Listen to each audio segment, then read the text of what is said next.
রবিবার মানে কিন্তু জমজমাট একটা ভুরিভোজ। আর এই ভুরিভোজে আজকে আমাদের বাড়িতে কী কী মেনু আছে সেটাই কিন্তু আজ তোমাদের সঙ্গে শেয়ার করবো। আর রবিবারে প্রায়শই সবার বাড়িতেই একটা জমজমাট ভুরিভোজের আয়োজন করা হয়। তাহলে আমার ভুরিভোজে কী কী আয়োজন আছে আজ চলো দেখিনি। প্রথমেই কিন্তু আমি ডিম কষা দিয়ে কিছু ভাত মেখে খেয়ে নিয়েছিলাম। ডিম কষাটা যা খেতে হয়েছিল না, ইস কী বলবো।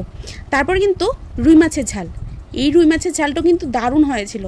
আর মায়েদের হাতে রান্না কখনো খারাপ হতে পারে না, এটা কিন্তু দারুণ হয়, মানে এক কথায় বলতে গেলে ফাটাফাটি। আর আমার মায়ের হাতে রান্না প্রত্যেকটাই খুব ভালো হয়েছিল, খাবারগুলি বেস্ট ছিল। আর ডিম, মাছ, মাংস এই তিনটেই ছিল আমার বাড়িতে খাবার, তো ভীষণ ভালো হয়েছিল।